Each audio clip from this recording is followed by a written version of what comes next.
Kilala si Jake Cuenca hindi lang sa kanyang husay sa pag-arte, kundi pati na rin sa kanyang masalimuot at madalas na pinag-uusapang love life. Mula sa kanyang mga unang relasyon hanggang sa mga pinakabagong sightings at bagong kadate, patuloy na sinusubaybayan at binibigyang pansin ng publiko ang bawat yugto ng kanyang puso. The Philippines Showbiz List presents Mga Babaeng Nakadate ni Jake Cuenca. Roxanne Ginoo.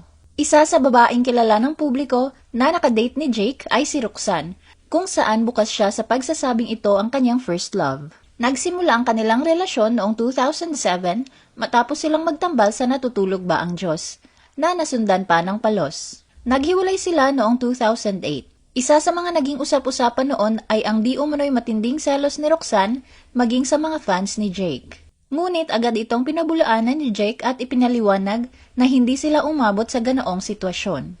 Inamin din niyang bata pa sila noon at hindi niya maibigay ang mga bagay na kailangan ni Roxanne sa isang relasyon.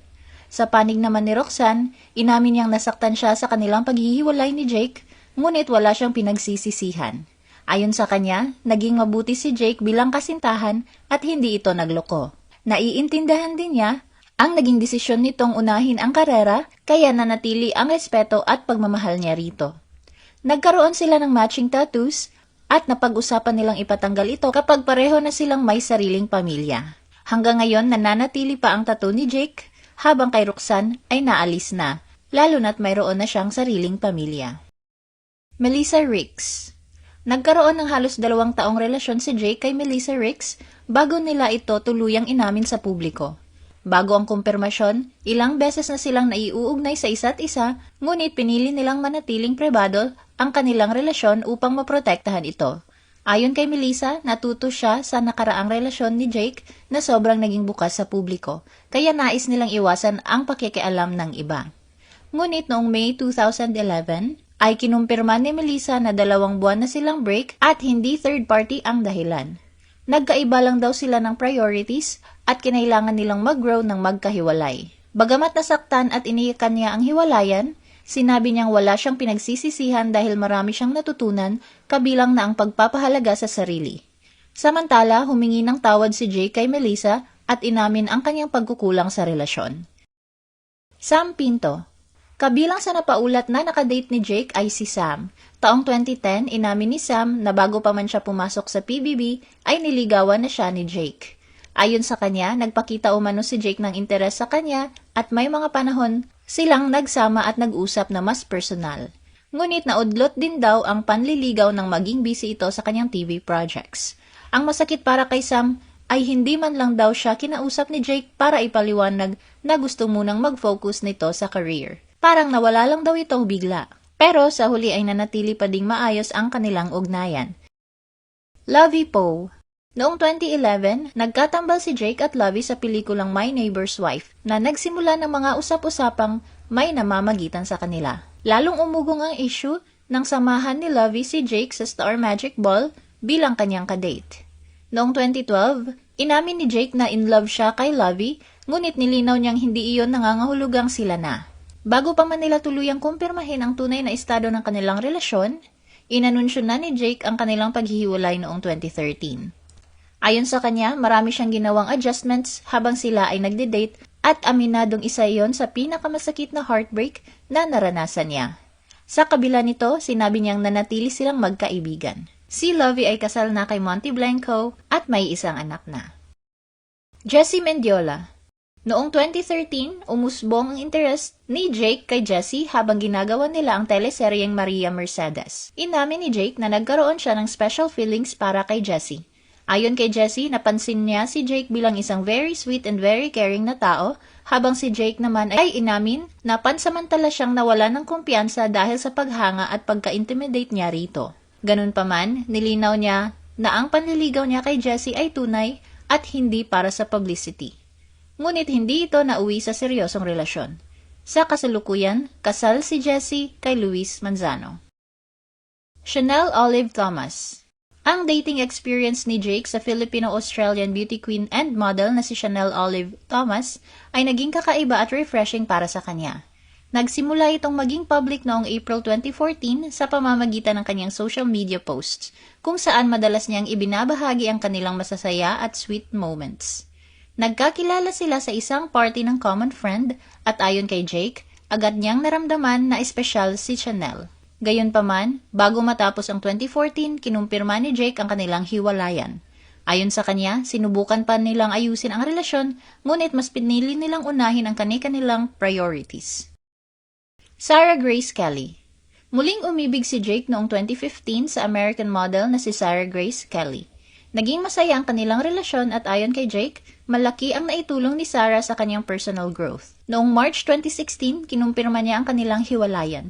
Ngunit makalipas ang ilang buwan ay nagkabilikan sila matapos mag-usap sa Amerika at subukang ayusin ang kanilang relasyon. Ngunit noong October 2016, inamin ni Jake na tuluyan na silang naghiwalay at si Sarah ang nagdesisyon nito dahil sa long-distance relationship setup. Kylie Verzosa.